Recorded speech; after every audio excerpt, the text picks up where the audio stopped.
Hey everyone, thank you for being here and welcome back to the podcast. Today's episode is one that was a central theme in my life, and I think in many people's lives. It's all about good girls. I was a good girl, and you know who you are.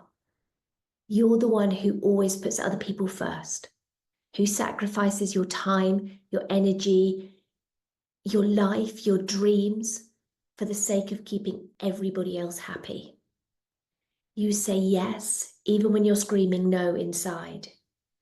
You've learnt to silence your needs, ignore your pain, and push through exhaustion to please others, all whilst feeling that heavy weight of guilt. Guilt is the emotion that just ties it all together. If you were to do anything for yourself, you would feel guilty. Guilty for resting, guilty for eating, guilty if you say no, guilty for existing in a way that doesn't prioritize everybody else first.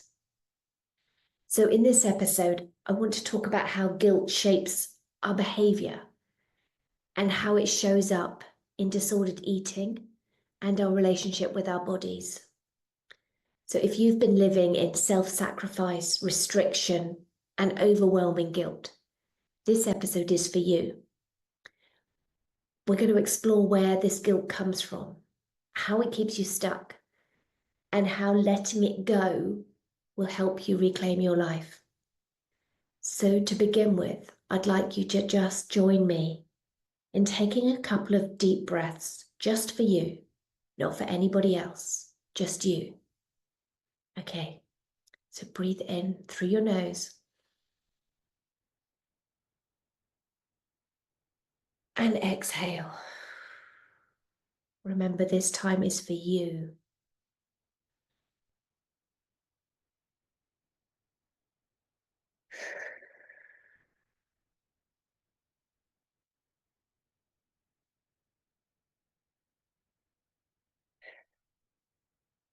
I grew up as a good girl, putting everybody's needs before my own, thinking that it was actually my job to try and keep other people happy.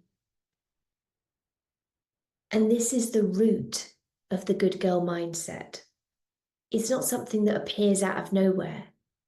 It's like a really deeply ingrained way of being. And for most people, it happens in childhood. And it's kind of like an unwanted gift that is wrapped up in layers of expectations, survival mechanisms, and learned behaviours. The good girl mindset often happens in families where you're expected to take on responsibilities beyond your years. This is what's known as parentification.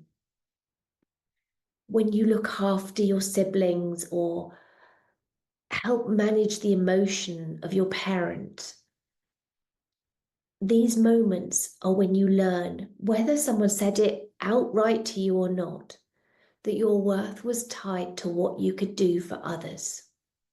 You might have been hyper aware of how other people were feeling, being really on alert for signs of conflict, sadness, or tension, and ready to step in and smooth things over. You probably learned to anticipate needs before they were even spoken. And when you did this well, you were praised. You were helpful, kind, mature for your age. But the cost that you were never told was that your own needs were quietly being pushed aside. And then over time, this mindset becomes more than just something you do. It became part of who you were. You weren't just being good.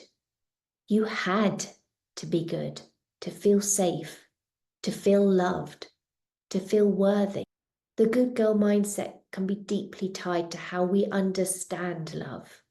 It wasn't something we received simply for existing. It was something we earned through our efforts.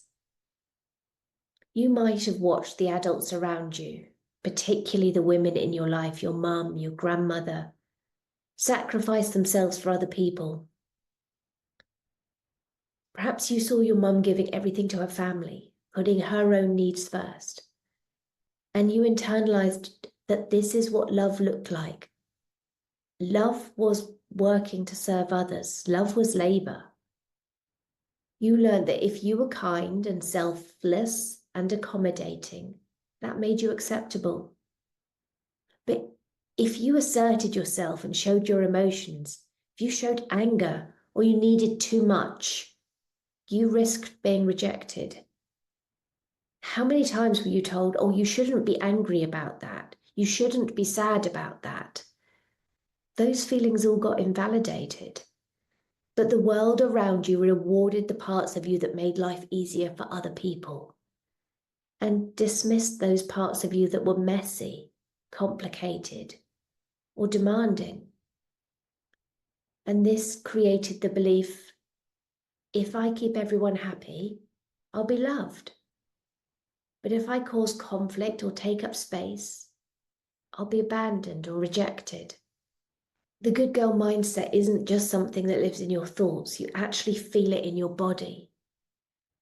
From a young age, you learnt to stay small, quiet, and non-threatening.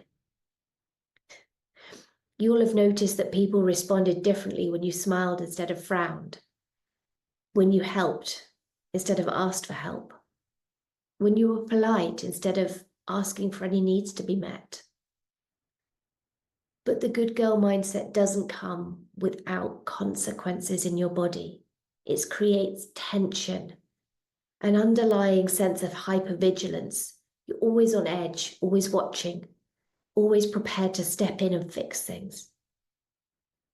You might have stomach issues, digestion problems. Your stomach churns when you worry. Your shoulders might feel tight. You might feel your breathing shallow. And this is because you've spent so much of your life bracing yourself for what comes next, being on the alert, being ready to jump in and help people. And if for a moment you didn't do that, then there's the guilt. Guilt is the constant companion of the good girl. It shows up the very second you even think about putting yourself first. It whispers things to you like, who are you to take up space? You're too much. You're being selfish. You're letting people down. You don't deserve this. And the guilt feels so overwhelming that instead of facing it, you just keep giving, keep sacrificing yourself and keep ignoring your own needs. And the heartbreaking truth about being the good girl is you're not being authentic. You're just surviving. You developed these patterns as a child because they kept you safe in an environment where it wasn't okay to be your full self. But now, as an adult, it's keeping you stuck. The good girl mindset convinces you that your value is lying in how much you give and how little you need and how well you stay invisible, how small you have taught yourself to be emotionally, physically, and mentally. Recognize the connection with the eating disorder. Restricting your body feels like another way to be good, to stay good. It's a way of saying, look, I'm taking up even less space. I'm causing even less trouble. Please love me now. But this mindset isn't serving you anymore. And the cycle of guilt, self-sacrifice, and disconnection keeps you from who you truly are. The good girl mindset becomes so deeply ingrained because it's tied to the most basic human need, which is the need for love and belonging. But the love you receive from being a good girl isn't real love. Real love doesn't require you to sacrifice yourself. Real love doesn't ask you to shrink. So the first step in breaking free is recognizing that you don't have to earn love. You don't have to be perfect. You actually can't because human beings aren't. You don't have to be selfless or endlessly accommodating to be worthy. You can take up space. You can have needs. and you can let go of the good girl mindset without losing all the people who truly matter in your life. It's not easy. It takes time and it takes courage. But it is possible. And it starts when you acknowledge that being a good girl isn't who you are. It's a role that you learn to play. And you are so much more than that role. Now that we've looked at where the good girl mindset comes from, I want to look at how it shows up in your relationship with your body, because it really does. It doesn't just stay in your mind. It spills into your behaviours, your emotions, and how you treat yourself. For most people, being the good girl, looking after everybody else, it's not just about keeping everybody else happy. It actually means silencing yourself, ignoring your emotional pain, your physical exhaustion, and your most basic needs like hunger. You're basically saying to yourself, if I just ignore myself completely, if I stay invisible, maybe I'll be good enough finally. And this is where restriction creeps in. I started restricting to stay small, to be good, to not have the emotions that were so unacceptable. And for many people, food becomes one of the first ways we learn to control what feels uncomfortable in our lives. With the good girl mindset telling you your value lies in how much you can give and how little you need, restriction makes you feel like you're succeeding. Think about it. When you restrict food, you are actively denying yourself the most fundamental human need. It's a way of saying, see, I'm so good, I don't even need to eat. Restriction is a shield, a way to avoid the pain of self-sacrifice. When you're hungry, you might be able to ignore the ache of exhaustion. When you're focusing on calories, you don't have to confront the truth that you've spent your entire life giving and giving and you don't know how to stop. But it comes to a point where restriction doesn't make the pain go away. It numbs it temporarily, but as time goes on, that creates its own kind of suffering.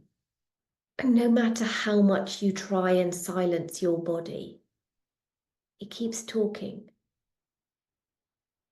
The ignored hunger, the tiredness you push through, the aches and pains that you chalk up to stress or just getting older or hormones. This is your body saying to you, I can't keep doing this. Your body is incredibly wise. And when you're living out of alignment with your needs, staying in the good girl mindset, constantly giving, sacrificing, and ignoring yourself, your body's probably been sending you signals for a long time. Could be things like just total tiredness, exhaustion that doesn't go away no matter how much you rest, headaches, tummy aches, digestive issues, IBS, other physical symptoms that seem to have no clear cause. Just a general sense of heaviness or tension, like you're braced for something. Constant thoughts about food, calculating calories, especially if you've been restricting food. Constant thoughts about what you can do to earn it. Notice that link to earning again, like you were earning love and approval. You're earning food and compensating for food. And then there's the guilt. Guilt is a body experience too. It can show up as tightness in your chest, a knot in your stomach, a lump in your throat. Again, the digestive issues, headaches. And it's your body's way of holding on to all the pressure, all those shoulds, and the unspoken pain of sacrificing yourself. quite often restriction isn't just about control. It's actually a form of self-punishment, self-abuse. When you believe that you're only worthy if you're giving to others, taking care of yourself feels wrong. Feeding yourself feels indulgent, and resting feels selfish. It's taken me so long to learn to rest, especially if somebody else is doing something.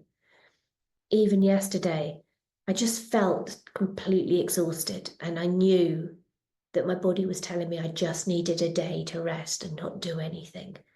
I felt like I had no capacity for anything.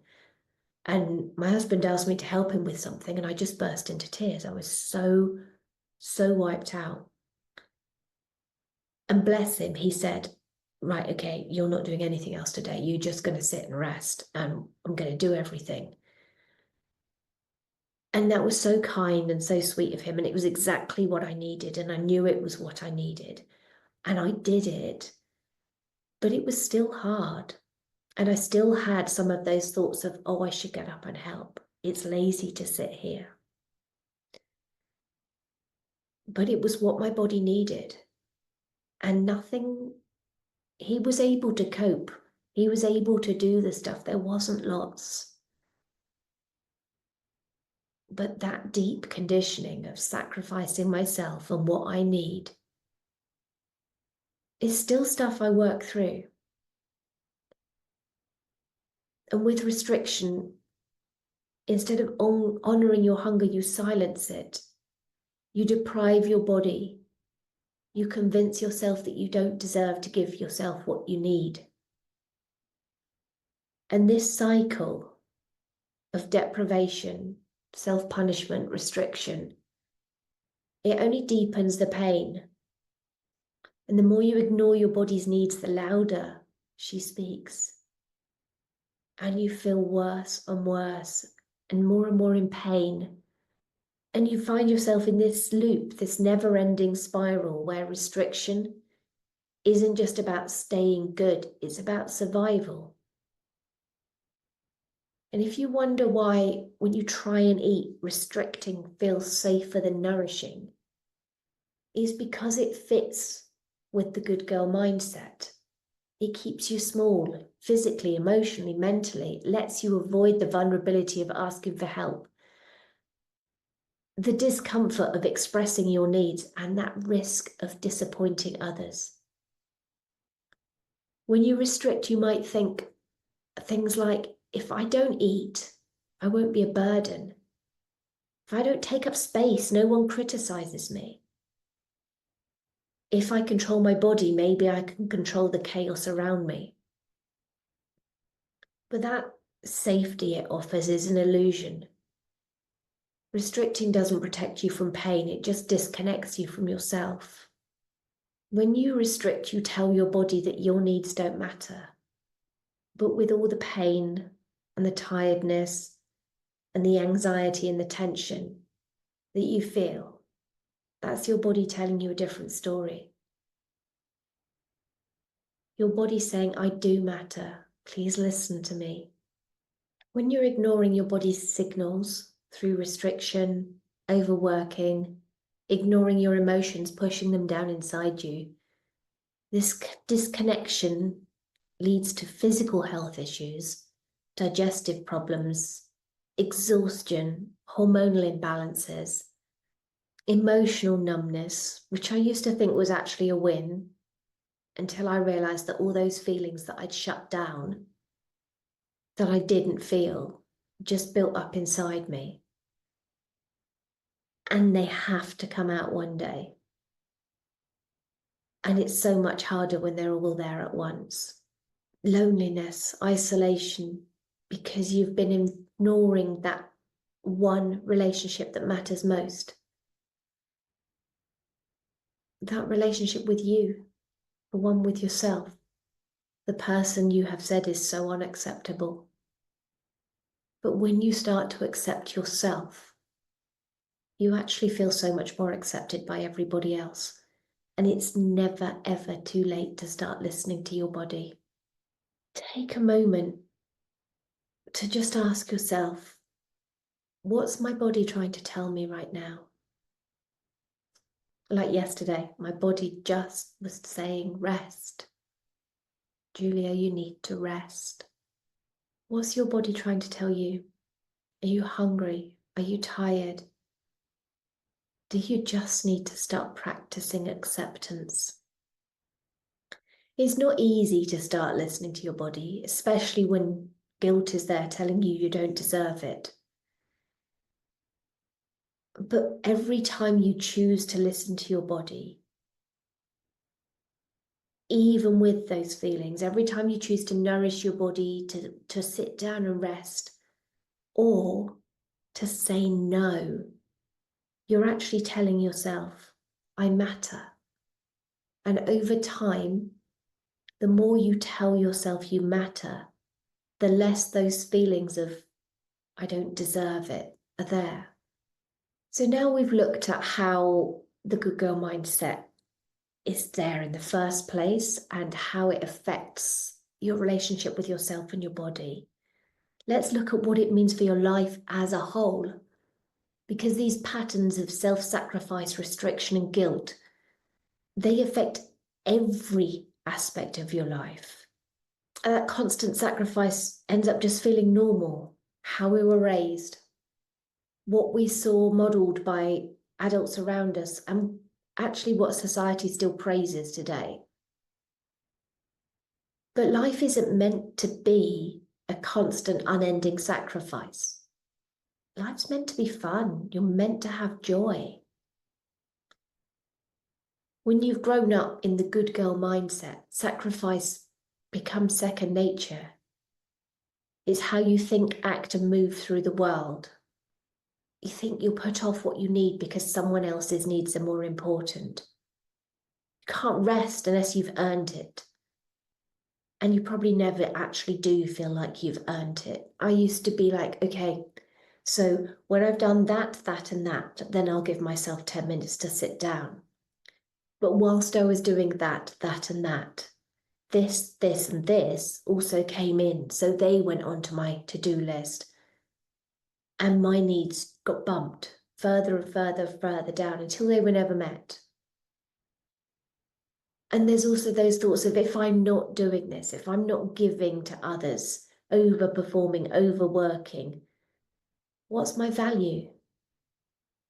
You become so used to putting yourself last, it feels like the only way to exist. And we live in the culture that glorifies busyness, praises women that do it all, and calls selflessness a virtue. But at what cost? Exhaustion, illness, eating disorders, a life that feels joyless, where every day is like a groundhog day about survival instead of connection, creativity, fulfillment, joy. You're just trapped in this spiral of guilt that feels really hard to break free. Guilt is the enforcer of the good girl. It's the emotion that makes this cycle of sacrifice so hard to escape. You're being selfish if you rest. You're lazy if you don't work harder. You're a bad person if you say no. Guilt feels so overwhelming. It's easier to keep self-sacrificing than confront it. It's easier to say yes and overextend yourself, to restrict your needs, whether it's food, rest, connection, than to sit with that discomfort of guilt. But guilt isn't a sign that you're doing something wrong. It's a learnt response. It's one you've picked up from years of being taught that your worth is tied to what you do for others. You're actually allowed to feel guilt and still choose yourself.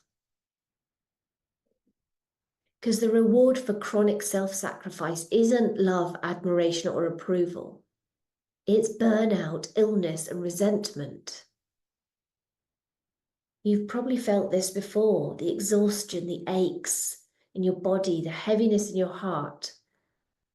And like me, you'll probably say, if I just push a bit harder, give a bit more, things will get better. But they don't. You just find yourself deeper in the cycle, more disconnected from yourself and the life you actually want to live. The real reward for self-sacrifice is disease, physical and emotional. A life where you're constantly pouring from an empty cup, wondering why you feel so depleted and lost and alone. You're not meant to live like this. Life is not meant to feel like an endless marathon of self-sacrifice. Like me, you were quite possibly taught that having needs makes you weak, selfish, or unworthy. But it actually just makes you human. You're never meant to ignore your hunger.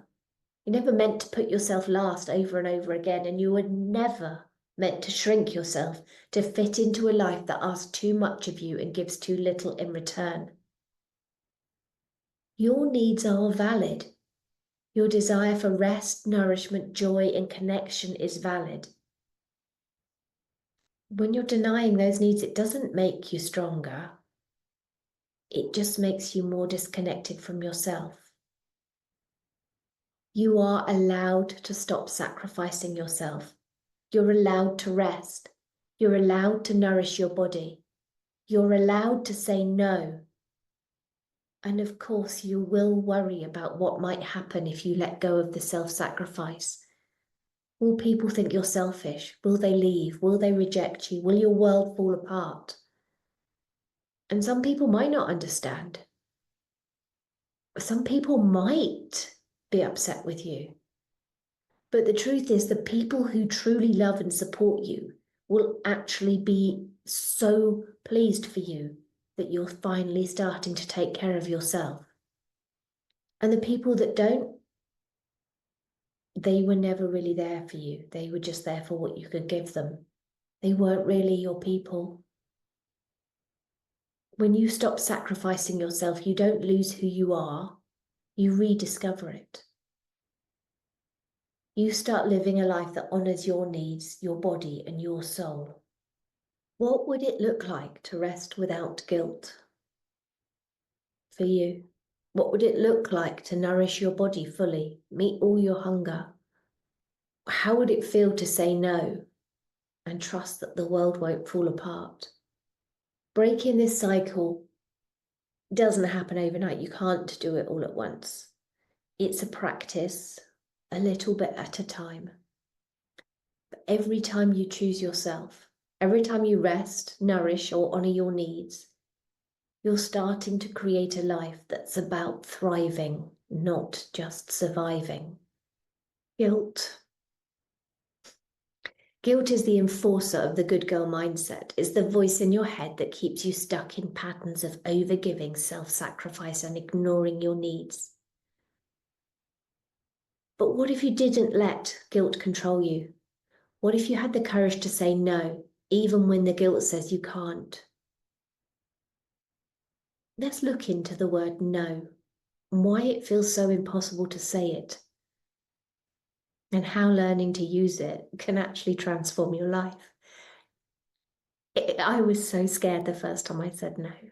The first time I didn't sacrifice myself to please somebody else. And I felt really guilty. But this guilt isn't. So let's look at the guilt, about why it's impossible to say no without the guilt that comes with it.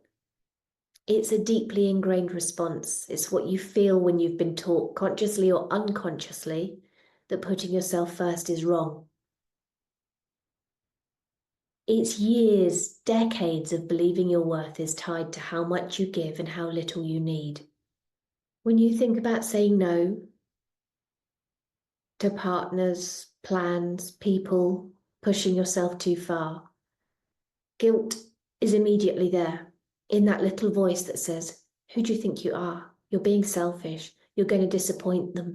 You don't deserve this. Guilt convinces you that your job is to keep everyone else happy. Yes, definitely the expense of your own well-being.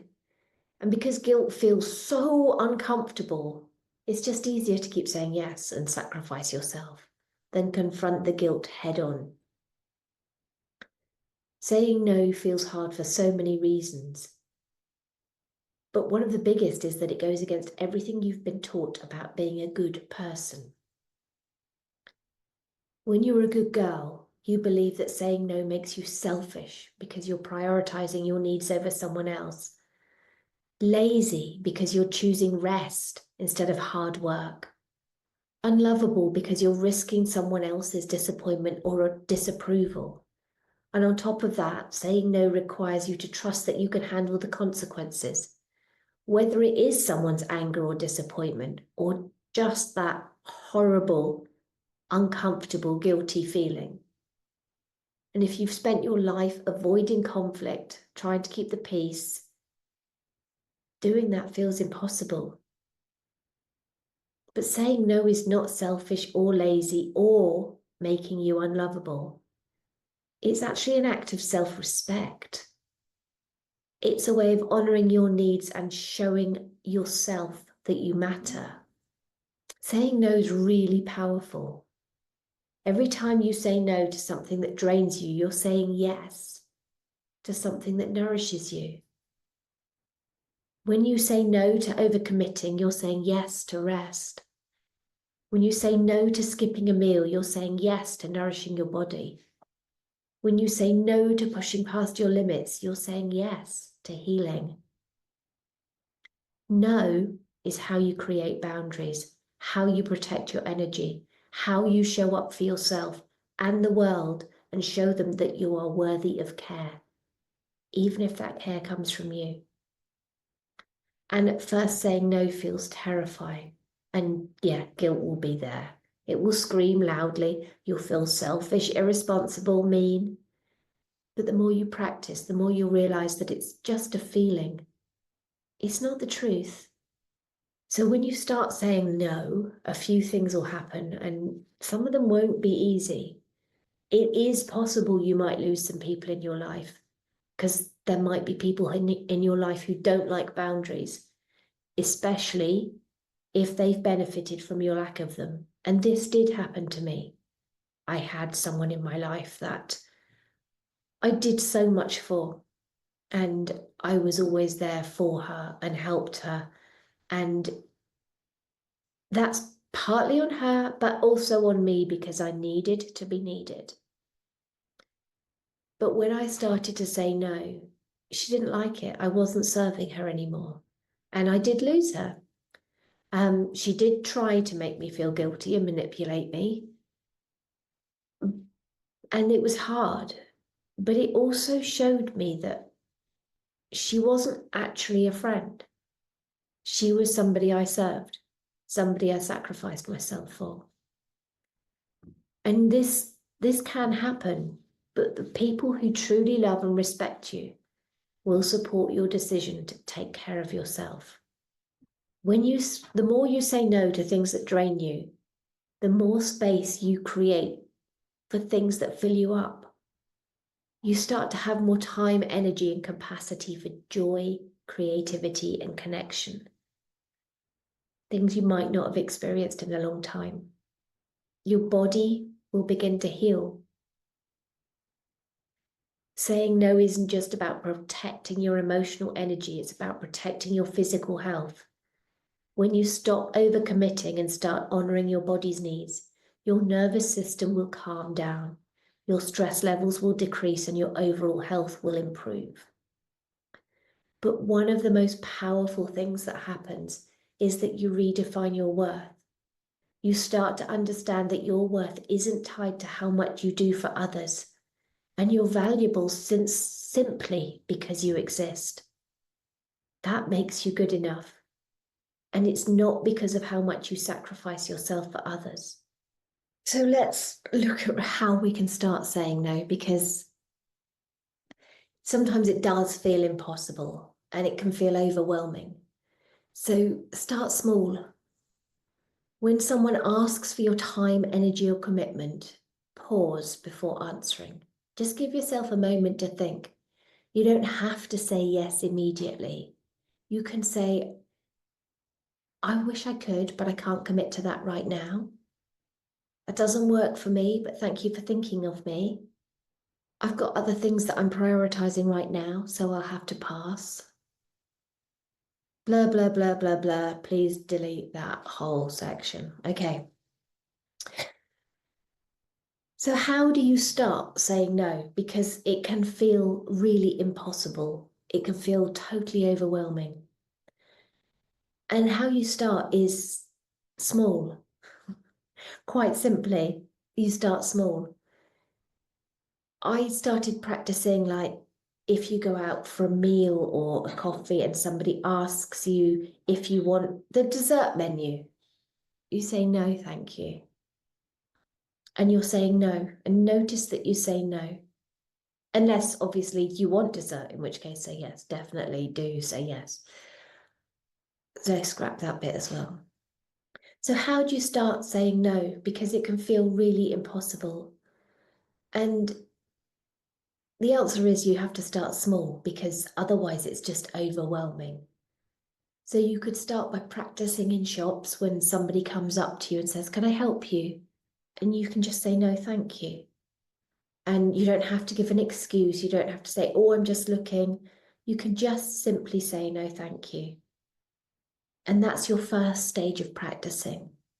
The second is to pause before you answer. If someone asks you for your time, energy, or commitment, give yourself some time to think. You don't actually have to answer it immediately. You can say, "Oh, I'm not sure right now, I'll let you know." Practice in low stake situations, like I said about the shop, saying no to small things, an event you don't want to attend, or an extra task you don't have time for. And this builds your confidence gradually. And every time you feel guilt coming in, remind yourself that saying no is an act of self-care. Once we were sat at dinner and my husband was asking me to do something, and I was kind of, I don't know, I was trying to say no without saying no. And my youngest son just turned around to me and he said, "Mum, no is a complete sentence, just say the word." And I was like, wow. So we can say no, and it's not selfish. You're actually taking responsibility for your own well-being. Okay, you can do this. It's not easy, especially when guilt has been running the show. But every time you say no, you're saying yes to you. So now we've looked at how to say no and how guilt ties into this. We do need to be honest and real about what happens when you start making these changes, because saying no and choosing yourself isn't always smooth sailing. The people around you that you've always said yes to, it's a change for them too. It's a transition and it's growth for them, and they may well feel uncomfortable. They may try to persuade you to change your mind. They might push back, and they might guilt trip you and say things like, "Oh, you've changed," or "I used to be able to count on you." And they might even pull away, and you might feel rejected or misunderstood. And these feelings can be painful, especially if these people were close to you. And it might stir up the fears that have kept you stuck in the good girl mindset. That fear of being unlovable, disappointing people, losing connection. But as I said earlier, the people who truly care about you, they'll grow with you, they'll change with you, and they'll learn to accept the new you, the one that respects herself. And they will support your choice to prioritize yourself. And those that don't, they were only interested in what you could give them, not in who you are. So the reward to saying no is discovering who truly supports you. You begin to see your relationships in a whole new light. People who honor your boundaries, respect your need for rest, they cheer you on as you choose yourself. They're your people, and they're the relationships worth nurturing and the ones that grow stronger as you step into your truth. And the people that fall away, as painful as it is at the time, they create space for some deeper, healthier, more loving connections. Saying no is like weeding your garden. It might feel like you're losing something and that there's gaps when you've pulled all the weeds out. But what you're really doing is making making room for new plants, for growth. And it's actually really liberating. You start to see that you don't have to cling on to relationships that drain you. You don't have to keep sacrificing yourself to feel loved. You have a life where people around you uplift you and not deplete you. But when you start prioritizing yourself, of course there's going to be guilt, and this guilt will try and convince you that you're doing wrong, that you're selfish, you're letting everyone down. And it's going to feel uncomfortable. You might have a pit in your stomach, a tightness in your chest, or feel shame. And this is normal. And it's what happens when you challenge the old patterns and step into something new. But it's also temporary. It might feel overwhelming in the moment, but it's not there forever. And the more you practice saying no, the quieter the guilt becomes.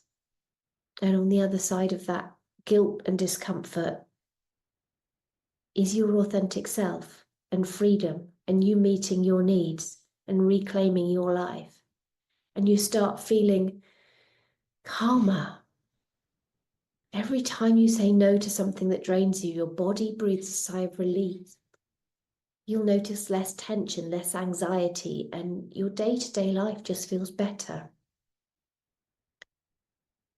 You have more energy when you're not constantly giving away your energy and time to others.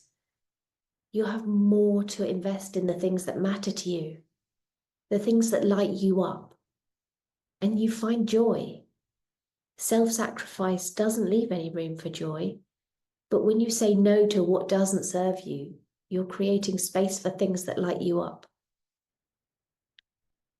And you start to learn to trust yourself, because every time you're saying no to someone else, you're telling yourself, I matter, my needs are important, I can trust myself to take care of me.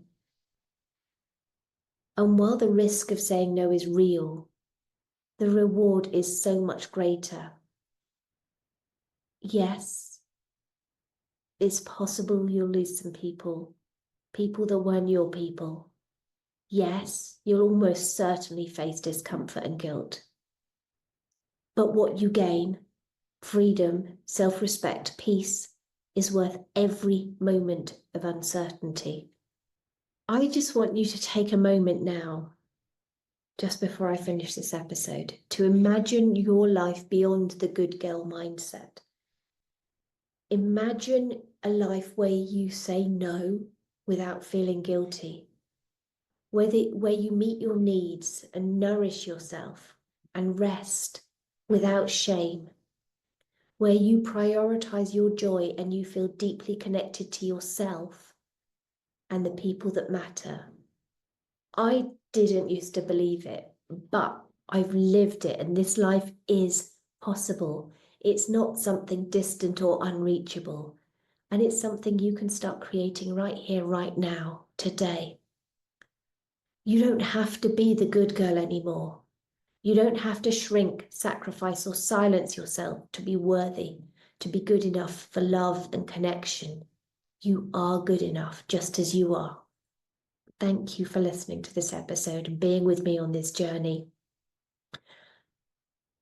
I am grateful for every single one of you, and I'm here walking alongside you as you start stepping into the life you were always meant to live. So until next week, take care of yourself, and I'm sending you all so much love.